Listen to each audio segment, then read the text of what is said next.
8 de enero del 2019. ¿Qué tal? Muy buenos días. Bienvenidos a su programa Contacto Directo. Empecemos revisando quiénes son hoy nuestros invitados. Nos acompañan ya Guillermo Lazo, ex candidato presidencial por Creo. Vamos a hablar sobre la focalización del subsidio a los combustibles para poner la casa en orden. Y también la Comisión Internacional contra la Impunidad para apoyar a la Fiscalía a recuperar lo robado. Y las reformas a la ley de comunicación y las prácticas monopólicas en radio y televisión. Además, nos acompañará Diana Atamaín, la presidenta del Consejo Nacional Electoral.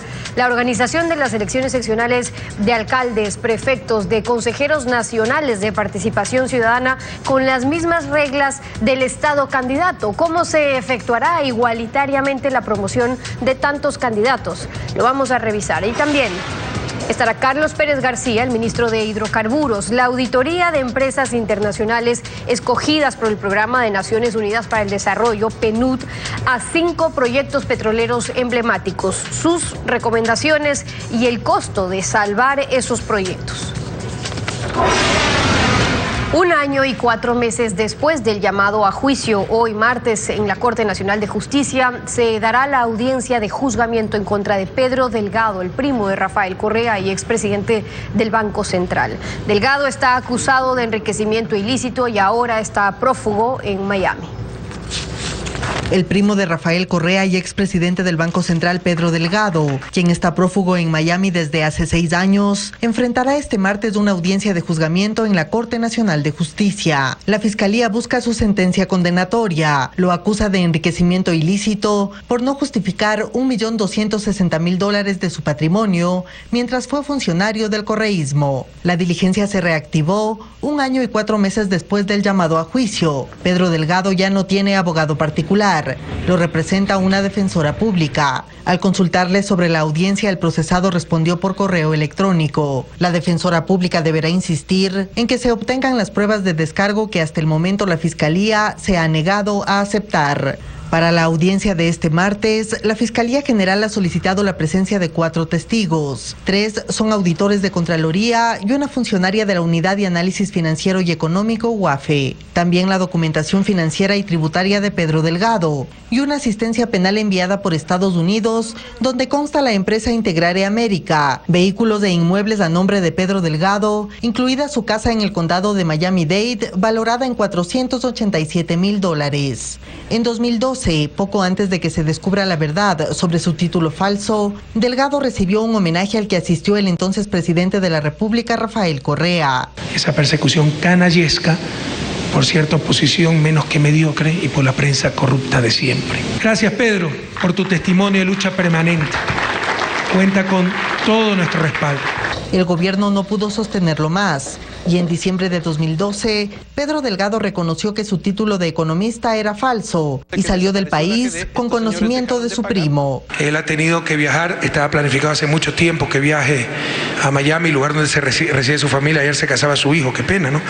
Pero tiene que regresar a dar la cara y enfrentar, si es necesario, la justicia. La justicia actuó cuando ya estuvo prófugo. En 2015 fue sentenciado a 8 años de prisión por el crédito irregular entregado por el Banco Cofiec al argentino Gastón Dusac y ahora enfrenta su segunda posible sentencia. ¿Qué tal, Alfredo? Buenos días, ¿cómo te va? Buenos días, Steffi. Buenos días a todos. En estos días mucho se habla de proyectos emblemáticos y estos no solo son petroleros. El patrono de todos, la madre de todos los emblemáticos, es la metida de mano a la justicia, cuya médula es los juicios penales en ausencia. Pedro Delgado fue el primero, después de que una auditoría de la Superintendencia de Bancos halló peculado bancario y la Comisión de Fiscalización de la Asamblea recomendó al fiscal investigar a los asambleístas y periodistas que denunciaron el caso Dusac. Hoy están también juzgados en ausencia el jefe de todos los jefes del crimen organizado, su contralor que presionó a Odebrecht para que alquile una suite donde debía depositar en efectivo la paga de todas las auditorías que santificaban los proyectos emblemáticos. Su director del IES que asaltó los ahorros de los trabajadores y su secretario de Comunicación que con la ley Mordaza pisoteó a la libertad de expresión para robar con calidez. La metida de mano continúa. El caso Glass es la excepción que confirma la regla porque su prepotencia descartó la fuga. Más de 360 auditorías de Contraloría con indicios de responsabilidad penal reposan en Fiscalía, según palabras del presidente Lenín Moreno. La única cirugía mayor contra la corrupción es reforzar con expertos internacionales de Naciones Unidas a la Fiscalía para que deje de investigar por Google y se recupere lo robado. Lo demás es denuncia sobre denuncia sin que nada cambie. La actualidad, los protagonistas, el análisis y la información en Contacto Directo.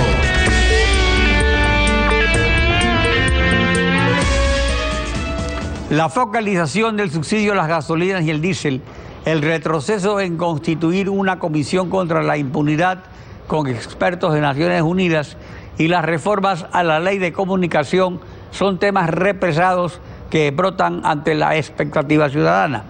Guillermo Lasso, ex candidato presidencial, buen día, bienvenido a Contacto Directo. Muy buenos días, Alfredo, gracias por la invitación, feliz año y a sus órdenes. La liberalización del precio de las gasolinas y el diésel focalizando subsidios. ¿Qué valor tiene al modificar una política de Estado clientelar vigente desde 1972? Si es que ese sacrificio impuesto al pueblo ecuatoriano solucionara de manera definitiva el problema fundamental de la economía ecuatoriana, un Estado obeso que gasta más allá de lo que le ingresa, uno diría, bueno, al menos se arregló un problema. Pero la realidad es que para 2019 el gobierno proyecta un déficit de 3.500 millones de dólares. Pero si usted escarba un poquito las cifras, se dará cuenta que el déficit llega a cerca de 6.000 millones de dólares. Por 1.000 millones en impuestos que no se repetirán en el 2019, por la amnistía tributaria del 2018 y por 1.000 millones de dólares que hayan escrito en el presupuesto como ingreso por concesiones que no sabemos ni qué, ni cuándo, ni cómo piensan concesionar activos del Estado. Por lo tanto, el problema no se ha solucionado y se le dice al pueblo ecuatoriano, ya no me basta ni la deuda ni los impuestos, ahora van por los precios de los combustibles. Y eso no soluciona el problema definitivo de la economía ecuatoriana. Poner la casa en orden es un compromiso que el gobierno ha reiterado. Se están reduciendo 1/3 a los subsidios, también un 10% de la masa salarial. ¿Es suficiente? ¿Qué falta para reducir el servicio de la deuda? La gran pregunta que se hacen los ciudadanos: ¿y por qué tengo que pagar yo la corrupción de estos últimos 12 años? Eso no es posible. La factura se la pasa al pueblo. Cuando ¿qué? Vemos que la Fiscalía, por noticias públicas, no se abastece con todas las denuncias que se le presentan. Y como usted lo ha señalado, bien lo ha señalado, el gobierno no quiere llamar a una comisión internacional de la ONU como una asesoría técnica a la Fiscalía del Ecuador, para apoyar el trabajo de la Fiscalía, para encontrar la ruta del dinero robado, para recuperar esos dineros robados que tanto le hacen falta a la economía ecuatoriana y así evitar cargarle la mano sobre el presupuesto de la familia ecuatoriana. El presidente de la República ha retrocedido en su promesa de formar una comisión contra la impunidad con Naciones Unidas como en Guatemala. El acuerdo pertinente entre Naciones Unidas y el Estado de Guatemala define esa cooperación: apoyar, fortalecer y coadyuvar a las instituciones del Estado de Guatemala encargadas de la investigación y la persecución penal de los delitos presuntamente cometidos con ocasión de la actividad de los cuerpos ilegales de seguridad y aparatos clandestinos de seguridad y cualquier otra denuncia delictiva conexa con estos que operan en el país. Está claro que el motivo del Ecuador no es igual al de Guatemala, que sufrió guerra civil y genocidio, pero ha sido un ejemplo para el mundo su funcionamiento independiente del gobierno, incluso incriminando a los actuales gobernantes. El Estado ecuatoriano debe soberanamente suscribir un convenio para sancionar a los corruptos y recuperar lo robado según el mandato de la consulta popular? Definitivamente que sí. Perdóname que lo diga, pero fue nuestra propuesta de campaña. Nosotros hablamos por primera vez de la necesidad de, una vez llegado al gobierno, suscribir un convenio con la ONU para repetir esa comisión llamada CICIG en Guatemala en el Ecuador, adaptándola a la realidad ecuatoriana. Pero vea usted, se presentan denuncias de solo 5 proyectos estratégicos que tenían un presupuesto inicial de 2.500 millones de dólares. Finalmente costaron 5.000 y ahora nos vienen a decir que hace falta 650 millones más para ponerlos a punto. Ahí hay corrupción. No es justo que se pida el sacrificio a la familia ecuatoriana y sin embargo el gobierno no cumpla con lo que también fue su compromiso de campaña de suscribir un acuerdo con la ONU para instalar en el Ecuador una comisión permanente de asesoría a la Fiscalía para poder tramitar todas estas denuncias y sobre todo recuperar el dinero robado, porque no es suficiente una denuncia, que la gente escape, otros están en la cárcel y no se haga el esfuerzo por recuperar el dinero robado al bolsillo de las familias ecuatorianas, a las que ahora se les dice: necesito subir el precio de los combustibles porque no me alcanza el dinero. No, señor, haga todo el esfuerzo desde el gobierno por una verdadera cirugía mayor de lucha contra la corrupción para recuperar esos dineros y aliviar los problemas críticos de la economía ecuatoriana. Respecto a la ley de comunicación, usted propuso la derogatoria, pero eso no ha tenido eco en la Asamblea. En el proceso de reformas a la ley de comunicación, ¿qué falta? Falta mucho, Alfredo. Tal como usted lo recuerda, nuestra propuesta era derogar, enviar al tacho de basura de la historia la ley de comunicación correísta. Pero bueno, el gobierno envió un esfuerzo de reforma en ciertos aspectos fundamentales, pero en otros se ha olvidado. Por ejemplo, cómo y cuándo se van a vender los medios de comunicación incautados. Y esto es supremamente importante para el próximo proceso electoral donde se van a elegir autoridades seccionales. ¿Por qué? Porque el gobierno ecuatoriano controla el más grande holding de medios de comunicación que existe en el Ecuador.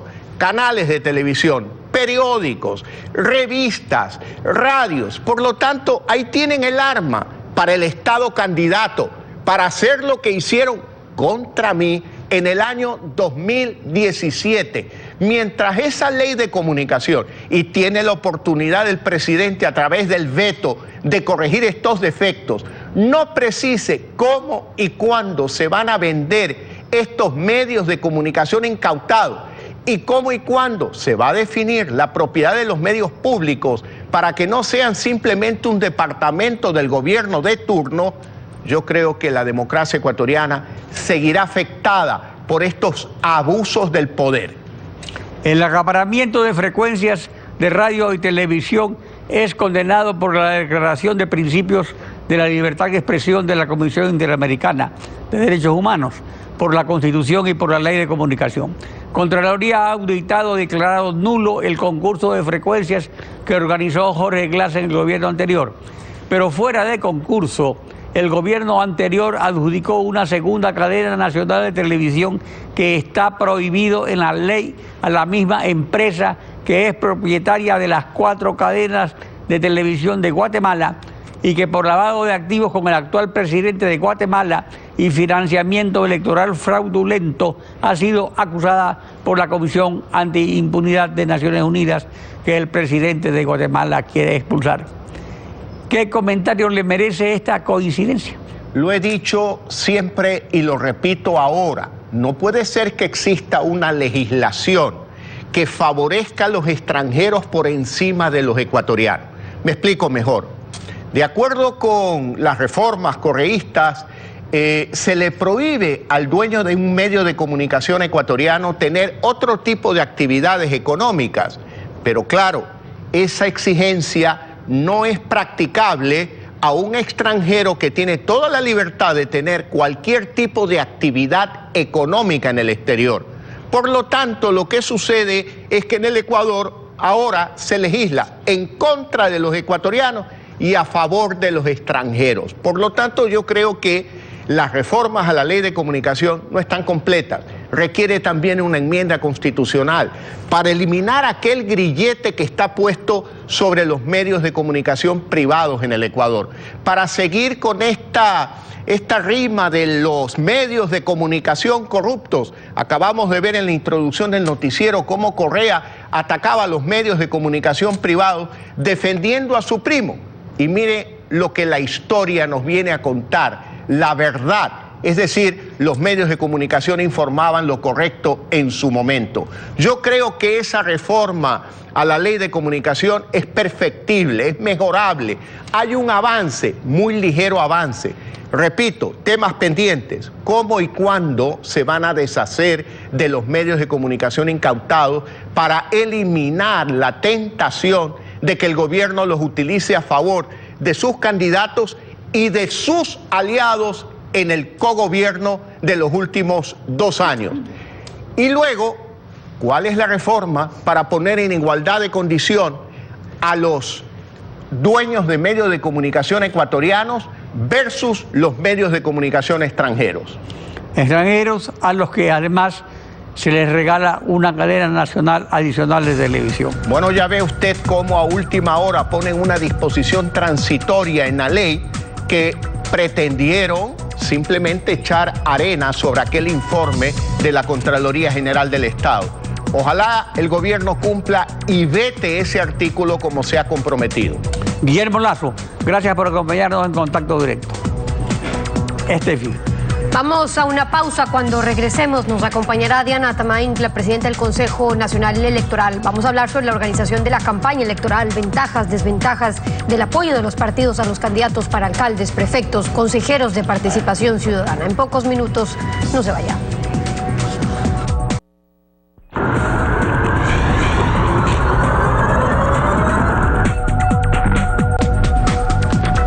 De cara a las próximas elecciones del 24 de marzo vamos a elegir no solo alcaldes cantonales, prefectos provinciales, también por primera vez los consejeros nacionales del Consejo de Participación Ciudadana. Vamos a tener 3 papeletas, hay que escoger 3 hombres, 3 mujeres, un representante por minorías. Diana Tamain, la presidenta del Consejo Nacional Electoral, nos acompaña esta mañana. Bienvenida a Contacto Directo.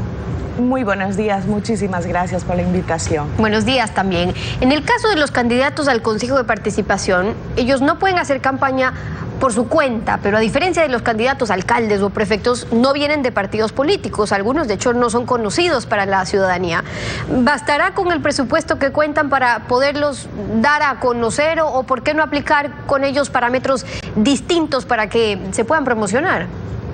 Sí, realmente las reglas de juego o la ley o los parámetros con el que están enmarcados los candidatos para el Consejo de Participación Ciudadana y Control Social corresponden a responder la Ley de Participación Ciudadana y Control Social que determina estas reglas de juego. Realmente ha habido mucha inquietud de los candidatos por no permitirles hacer una campaña igual o parecida a los candidatos que son para los gobiernos seccionales, porque hay esa restricción. Incluso hay una restricción todavía más fuerte en el que al prohibir hacer la campaña por su cuenta, no usar recursos propios o del aporte o de otras organizaciones, determina de que podría ser causal de destitución, inclusive de su descalificación de su candidatura en el caso de infringir esta ley. Estas medidas no están en el Código de la Democracia, sino en la Ley de Participación Ciudadana y Control Social. Ahora, pero ¿con qué monto contarán? Unos 6 millones se había dicho, pero ¿cómo van a distribuir esos recursos para que puedan darse a conocer a nivel nacional? Pero más que ellos, sus propuestas, su experiencia, para que sea un voto consciente, porque esa es la preocupación de los consejeros que están siendo elegidos a nivel nacional. Es un monto que está de acuerdo y calculado inclusive para más número de candidatos que se preveía que podían haber cuando se lanzó la convocatoria para participar para este espacio. Sin embargo, en este momento momento vemos que es un monto que nos servirá para difundir precisamente su perfil profesional, pero sobre todo su propuesta, con una estrategia que lo estamos trabajando y lo socializaremos con los mismos candidatos para que lleguemos a la mayor cantidad de la ciudadanía, del pueblo ecuatoriano, y de esa manera conozcan a los candidatos y puedan dar su voto. Nosotros, como Consejo Nacional Electoral, garantizamos que estos recursos sean distribuidos de forma equitativa, justa y sobre todo para garantizar la información y llevar una campaña electoral igualitaria para todos los candidatos. Eso nosotros lo estamos trabajando y en los próximos días lo socializaremos, como hicimos el compromiso con los mismos candidatos, para que ellos tengan muy claramente cuáles son las reglas de juego en las que se van a presentar para las próximas elecciones. Sobre todo porque estamos definiendo la elección de este consejo que fue tan cuestionado, el Consejo de Participación Ciudadana, que ahora la esperanza es que, siendo elegido por el pueblo, no por ser amigos de un solo partido, gocen de independencia para funciones tan importantes como la selección de autoridades, como la lucha anticorrupción. ¿Cómo han garantizado que este proceso sea lo más transparente e independiente posible? Y esto le pregunto porque ya conoce usted hace una semana que se filtró información de que estaban presionando, o que estaba presionando usted para que reciban material de un postulante social cristiano. ¿Qué pasó ahí? Nosotros, como cuerpo colegiado, el Consejo Nacional Electoral se constituye de 5 miembros nuevos que pidió el pueblo ecuatoriano después de la consulta popular, y lo que buscamos es garantizar y dar el derecho a la participación de los ciudadanos y de las organizaciones políticas de toda la diversidad que existe en este momento.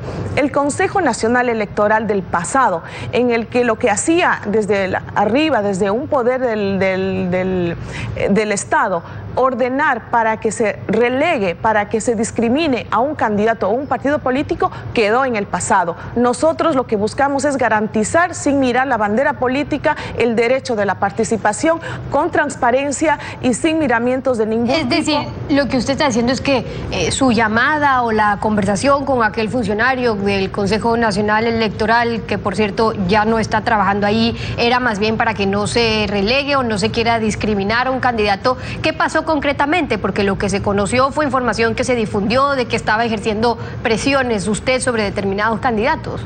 Lo que nosotros buscamos, insisto una vez más, efectivamente es eso, garantizar la participación. Y por eso es que en el caso de la SOAI es algo que no se ha dicho, y aprovecho la oportunidad para dar a conocer al país que lamentablemente, y lo he elevado a disculpas públicas, porque se trató de afectar el derecho de la participación de la izquierda democrática, dejando fuera 20 listas de juntas parroquiales que ya pusieron la denuncia en el Consejo Nacional Electoral y nosotros dimos trámite. Están pendientes otras 2 organizaciones más que dieron ese trato discriminatorio, lamentablemente, en la misma provincia de la SOAI, y eso nosotros no vamos a permitir como cuerpo colegiado. ¿Pero el problema fue por un candidato social cristiano?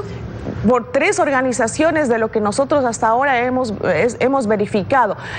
Por eso es que el Consejo Nacional Electoral en el pleno anterior determinó y dispuso desde la presidencia una investigación para que se llegue a determinar las responsabilidades por intentar afectar los derechos de participación de 3 organizaciones políticas que en este momento ya hemos formado una comisión de investigación. No vamos a permitir que las afinidades, los afectos o desafectos de algún funcionario del Consejo Nacional Electoral pueda afectar la participación de algún partido político o de un ciudadano. Para que no haya las mismas presiones de poder del pasado. Ahora, volviendo al tema del control de promoción y campaña anticipada, no existe un modelo perfecto, pero al establecer el control con estos montos máximos de campaña para unos, compiten en desventaja cuando el Estado, a través de los gobiernos seccionales de los municipios, alcaldías, también compite, y ahí entra su control. Decían que falta reglamentación para poder controlar, pero la verdad es que el artículo 219 prohíbe que las autoridades puedan promocionar sus nombres, su imagen, que usen fondos públicos para réditos políticos. Eso no han podido o no han querido controlarlo bien. ¿Cargarán a la cuenta de cada candidato esta publicidad antes de que empiece la campaña electoral de febrero, o qué es lo que se plantea ahora? Todas las semanas los miembros del Pleno del Consejo Nacional Electoral recibimos reportes de todas las provincias a nivel nacional de los registros de la campaña anticipada que se está identificando en territorio, y eso efectivamente será cargado al gasto electoral para cada uno de quienes hayan infringido esta disposición legal que está prohibido. Pero creo que esto de no hacer campaña anticipada, de usar recursos públicos, si bien está normado en el Código de la Democracia, pasa por un principio ético de los candidatos. Hablamos mucho de la lucha contra la corrupción, de la honestidad, de la transparencia, pero yo llamo a la ciudadanía que miren de cerca a estos candidatos que, si bien dan un discurso en esa línea, pero en la práctica están haciendo campaña anticipada. Debemos tener nosotros la responsabilidad como ciudadanos de mirar de cerca este comportamiento que va muy distante del discurso a la práctica, y creo que por ahí también el control social para castigar con el voto en las urnas a quienes no cumplen con la palabra y mucho más entran en duda en el momento que sean electos, creo que es fundamental. Claro, el control social es importante, pero luego está que funcione el control de la autoridad correspondiente también, porque si esperamos a la ética de los candidatos con los antecedentes que ya conocemos, lo que ocurre es que esperan a que les sancione o que se les multe después de que ya hicieron campaña. No les importa, se le ríen al Consejo Nacional Electoral, y son prácticas que ya hemos venido conociendo. Y sin embargo, Diana, le pregunto, usted no estuvo sino en el transitorio, pero antes de ello no en el Consejo Nacional Electoral. En todo este tiempo no hicieron nada para cambiar y delimitar mejor, si es que era necesario, para que no sigan usando esa excusa, a pesar de que tienen la ley para poder controlar justamente esos abusos. Nosotros no vamos a dudar un solo minuto, no nos va a temblar la mano para hacer que el gasto electoral se cargue, anticipado se cargue a lo que le corresponde a cada candidato. No vamos a dudar en hacerlo. Además, es importante de que para que estas reglas de juego sean más claras, el Código de la Democracia tiene que ser reformado, y ese es uno de los puntos que lo estamos analizando, del cual propondremos a la Asamblea Nacional. Inclusive es fundamental determinar qué tipo de delito es, si es infracción y en qué norma tiene que estar constituida o reconocida, ya sea en el Código de la Democracia o en la ley que sea necesaria, para que, si, como usted bien lo dice, lamentablemente muchos hacen caso omiso y se burlan del Consejo Nacional Electoral porque no tenemos las herramientas para castigar con rigurosidad esos incumplimientos, el Código de la Democracia debe recoger estas recomendaciones, que lo estamos tratando y lo haremos a partir del 24 de marzo, que es el acuerdo que tenemos como Pleno del Consejo Nacional Electoral. La presidenta del Consejo Nacional Electoral, Diana Atamainta, acompañándonos hoy en Contacto Directo. Gracias por haber estado con nosotros.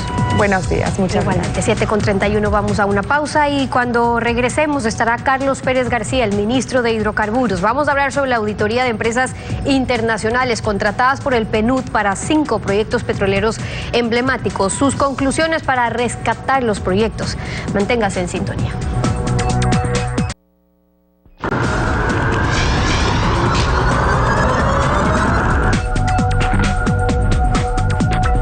El martes 2 de octubre, Televistazo informó que proyectos estratégicos del anterior gobierno serán revisados por empresas internacionales seleccionadas por el Programa de Naciones Unidas para el Desarrollo. Aquí el video. Repotenciación de la refinería de Esmeraldas. Inversión $2.200 millones. Aquí se descubrió la red de corrupción más grande del gobierno del presidente Rafael Correa. La Fiscalía abrió 30 investigaciones, 3 exgerentes del estatal están presos y la Contraloría estableció glosas por $130 millones. Proyecto Monteverde, terminal y planta de almacenamiento de gas licuado de petróleo en Santa Elena.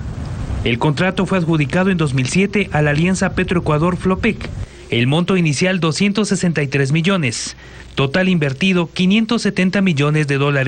Se inauguró en 2014 y, según información del Ministerio de Energía y Recursos Naturales, apenas se utiliza el 14% de su capacidad.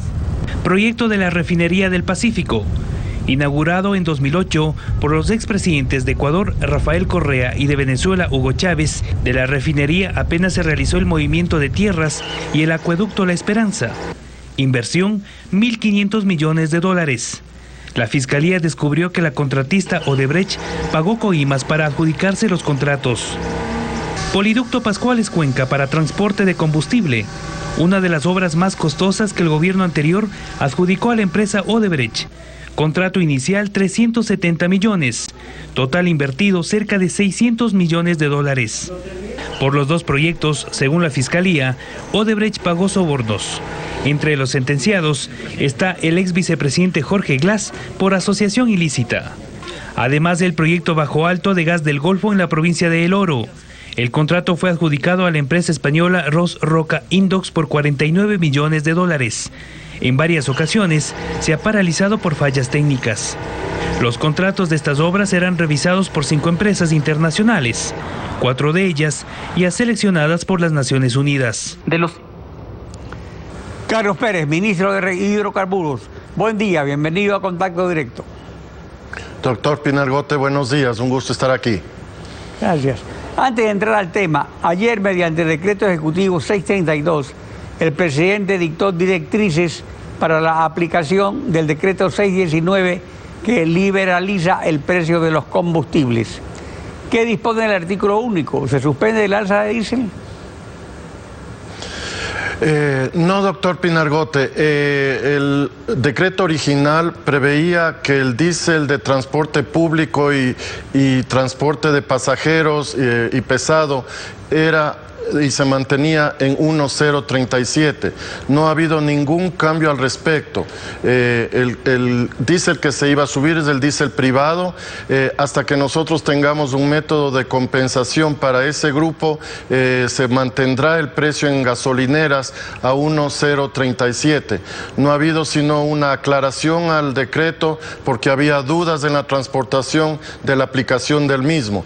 Con esto queremos dejar claro de que no ha habido interés ni intención del gobierno nacional de subir el combustible a los transportistas, sean estos transporte pesado, transporte de pasajeros, buses escolares, busetas turísticas, etcétera. Yo creo que esto aclara la situación y evita que el país empiece a especular con subida de precios de productos de primera necesidad, etcétera, porque no hay razón para hacerlo. Ahora, sobre la auditoría realizada por 3 empresas internacionales contratadas por el Programa de Naciones Unidas para el Desarrollo. Sus resultados no serían opinión del PNUD ni de Naciones Unidas, sino de las 3 empresas internacionales contratadas por el Programa de Naciones Unidas para el Desarrollo. La finalidad de esta auditoría para el Ministerio es de tipo penal o para ver qué puede hacer el gobierno con estos proyectos truncos que le han costado un ojo de la cara al pueblo ecuatoriano. A ver, el señor presidente de la República solicitó la intervención de Naciones Unidas en busca de la transparencia en el análisis de estos proyectos. ¿Qué es lo que buscábamos nosotros como ministerio y como Petroecuador? Es determinar cuál fue el costo del proyecto, en qué condiciones se ejecutó ese proyecto. Segundo, cuál es la situación actual del proyecto. Y tercero, cuánto nos costaría poner esos proyectos a estándares internacionales. Ese fue el contenido, los términos de referencia. El PNUD acompañó de principio a fin, desde la elaboración de los términos de referencia, la selección de las empresas idóneas de trayectoria internacional y con muchos años de experiencia, y la elaboración de los informes finales. Es obvio que el PNUD no es una empresa experta en este tipo de cosas, pero sí en llevar todos estos procesos a cabo en base a sus conocimientos y a sus estándares de contratación. Las empresas privadas que fueron contratadas internacionales son quienes tienen la experticia para evaluar cada uno de estos proyectos y presentar los informes de acuerdo a la solicitud de Petroecuador y del Ministerio. De aquí, lo que nosotros hemos hecho es apenas un análisis técnico y económico. No es una auditoría como mal se quiere llevar esto, y eso le corresponde ya a las autoridades pertinentes, como es la Contraloría General del Estado y la Fiscalía, que hagan el análisis de esta información y tomen las decisiones según les corresponde, según sus atribuciones, y determine si hay algún tipo de culpabilidad por funcionarios que participaron en estos proyectos y en la elaboración y en la adjudicación a las empresas que ejecutaron. Es decir, que estos informes son meramente indicativos y que para ser vinculantes debe Contraloría profundizarlos. Respecto a las indicaciones, los informes de las 3 empresas internacionales informan que para que las obras petroleras auditadas puedan funcionar se necesitan al menos 650 millones de dólares. ¿Son recuperables los 5 proyectos fallidos? Mire, los 5 proyectos fallidos es nuestra obligación ponerlos a funcionar porque existe una inversión muy importante hecha por el país en esos 5 proyectos. Nosotros tenemos que invertir dinero adicional para que esos proyectos lleguen a estándares internacionales. Hay muchas fallas de construcción, fallas de diseño, claramente hubo falta de planificación y todo eso hace que los proyectos no estén operando a su entera capacidad y como fueron diseñados. Más allá de eso, inclusive los proyectos, en cuanto al análisis inicial que se debió haber hecho, la mayor parte de ellos están sobredimensionados, porque, por ejemplo, el proyecto de gas de Bajo Alto, ni siquiera el país tiene las reservas de gas nacional para producir la capacidad para la cual fue diseñado el proyecto. Entonces, ese tipo de cosas no fueron analizadas oportunamente y ahora nosotros nos queda la responsabilidad de poner a funcionar adecuadamente esos proyectos y obviamente requerirá una inversión adicional que tendremos que manejar. Inicialmente nosotros vamos a hacer reparaciones que están dentro de nuestro presupuesto por valores menores a los 650 millones, pero como dice el informe, se requieren hacer mucho más cosas para ponerlos a funcionar bajo estándares internacionales. ¿Se auditará también los proyectos hidroeléctricos o se los va a concesionar o se los va a reparar solamente? Los proyectos hidroeléctricos, algunos de ellos están funcionando, todos los proyectos serán auditados, algunos de ellos están funcionando pero tienen problemas operativos, otros están funcionando relativamente bien. Tenemos que arrancar nuevamente el proyecto Toachi-Pilatón que está parado, tenemos que resolver en Sopladora una diferencia que hay con la empresa en cuanto a multas, etcétera. O sea, hay una cantidad de cosas que tenemos que hacer. De todas maneras, el pedido del señor presidente de la República es que se haga el análisis de todos y cada uno de los proyectos y se determine si es que hubo indicaciones de responsabilidad y, de ser el caso, pues que se tomen las acciones necesarias. Carlos Pérez, ministro de Hidrocarburos, gracias por su participación en Contacto Directo. Buenos días. Buenos días. Estefi. Así concluimos esta emisión, como siempre agradeciéndoles a ustedes su confianza y sintonía. Y nos volvemos a encontrar mañana, Alfredo. Mañana continuamos rayándoles información en Contacto Directo. Buen día.